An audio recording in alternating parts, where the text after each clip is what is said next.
Thank you very much, Bishop Ellis and Bishop Neil C. Ellis and Mrs. Ellis, and to the principals of the schools and Ministry of Education representatives, and most of all to the students who are here. So I wanted to kill two birds with one stone. I missed with my other colleagues coming on the actual opening of the museum and library. And when I saw the notice, and I'm never sure whether it's from father or son, but a notice came to me this morning, or it may have been Bishop Ellis who sent the notice, that said that the classes were coming from Bimini at 2:30. I was in New York yesterday, and I said, well, as soon as I land, I'd make my way here, which I'm able to do. And then I'm speaking right after this. This starts at 3:30 for a tribute to my late boss's wife, Cyril Stevenson, who is a co-founder of the Progressive Liberal Party. His wife is being memorialized at the University of the Bahamas this afternoon, so forgive me if I step away. But I had an opportunity to go and see the museum. Mrs. Ellis asked me, what did I think? And I said, it exceeded my expectations. It is really a superior exhibition, and it's a life well lived. We are extremely proud of the success of Bishop Ellis and his family and his contribution to the Bahamas, and I know Bimini should be doubly proud of this son of Bimini. And I think that I'm happy that you're here to see the pathway that he has cut for you. I'm happy that his wife shared what she said to you, because this is a living and shining example of what you can become. Do not let anybody negate your existence. Always believe in yourself, and you have a shining light to follow in Bishop Neil Ellis, and I'm grateful to be here.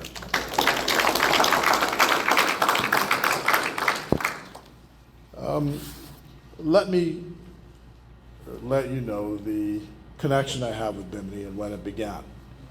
So in 1977, I'm starting out my career as a public figure and wanting to be a politician. So I'm invited by the late founding Prime Minister of our country, Sir Lyndon Pindling, to join him at a rally in Bimini. So we land in Bimini, and there's a march which is put on. I remember Cy, I think he led the march on the side of Sir Lyndon. And anyway, this is a PLP function, so we're all marching down the road. And there was a man standing up in front of the big game. I didn't know who he was, but he wasn't supporting us, and he wasn't supporting Lyndon Pindling. His name was Glenn Rogue, and he was on the side. His head was in hair was in jerry curls in those days, and he told us that we must get out of town. What are you doing here? Get lost. I mean, he was some other words, you know. But I thought to myself, who is this man? Because it's extraordinary. I mean, here was Lyndon Pindling at the height of his power, and this fellow was just standing up at the road telling the fellow to get lost and get out of Bimini. But arising out of that, we struck up a friendship. And when I became a lawyer, I became his lawyer.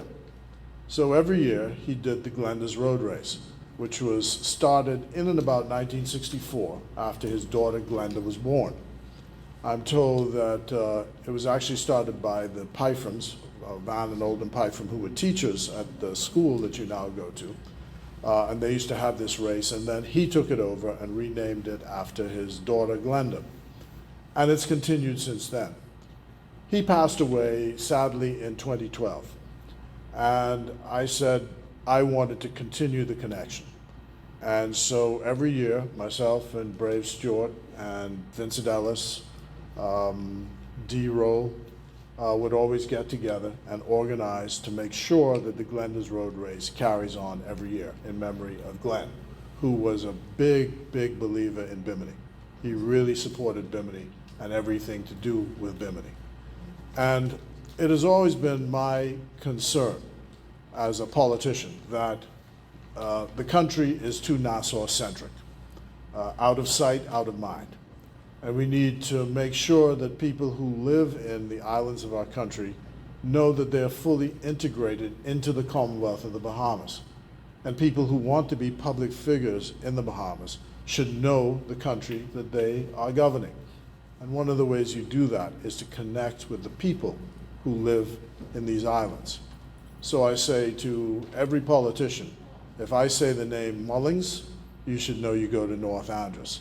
If I say Sherman or Saunders or Roberts or Ellis, you should know it's Bimini that I'm talking about. If I say Russell, you know you have to go to East Grand Bahama.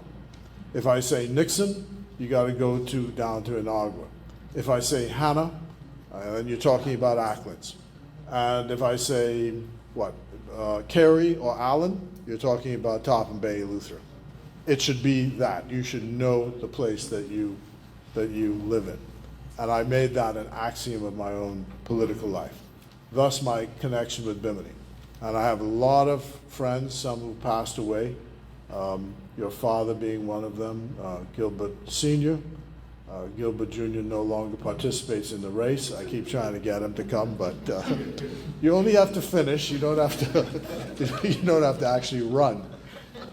But one of the reasons I wanted to be here as well is that I'm trying to encourage you who are students in the schools today, because the race was actually started for students, for you to display your talents. It's approximately 3 miles, so not a long distance. And I got to tell you, there's a man named Edens who won one of them. I couldn't believe how fast this fellow was. I mean, before I could get halfway, he was back to the finish line. I mean, he took off like a shot. And we've now made it a monetary prize. So the winner gets $300. Second prize is $200, and the third is $100. And then the top female gets $300 as well. So it's for you to join. It is the first Thursday in August, so in 2025 it will be the 7th of August, God willing. It begins around 6:30, and it starts now just there by the conch stand. And Vincent Ellis is the person who now organizes it now that Brave Stewart has passed away on the local scene. So that's my connection to Bimini. I love the place. They will tell you that one of the things I always talk about is the building of community and the strengthening of community in Bimini. It is a place where I hope one day someone can actually put a radio station so that Biminites can have a single source to receive information about what is going on in their community. Because that's one of the things that makes a community strong. If people have a single source from which they get information and which they can impart information. And I've been talking about that for a while. But that aside, I like to come there. I'm associated with the people. I like what they do. It's a beautiful island. And what's his name, Mr. Outen, just immortalized it for you. How does he say it? He says, Nassau is the capital. Bimini is the gateway. Right, yeah. So there you go. And my friend Gus Roberts, who used to be a captain on Bahamas Air, when he'd take off from Miami and he's flying us to Nassau, he would always tip the plane to the left and said, there's Bimini, the gateway to the Bahamas. So I'm happy to be here. We're also treating you to some Popeye's chicken snack, so it's back here. You're entitled, get one please and enjoy it.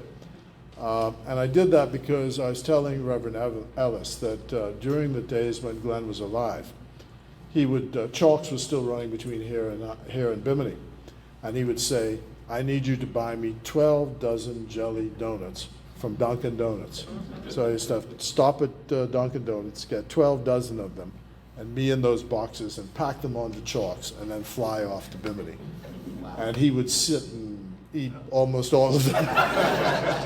The most incredible thing. But that's my memories of Bimini. I'm pleased to be able to get this opportunity to speak to you. Congratulations once again to Bishop Ellis on the museum and library, and God bless you all.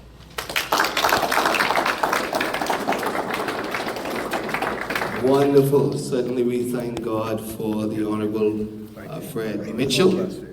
Come on, let's thank him for lunch one more time. Certainly we appreciate it, and as I indicated, he's always been a good friend in Bimini, and so we thank God for that. I'm going to actually stand at this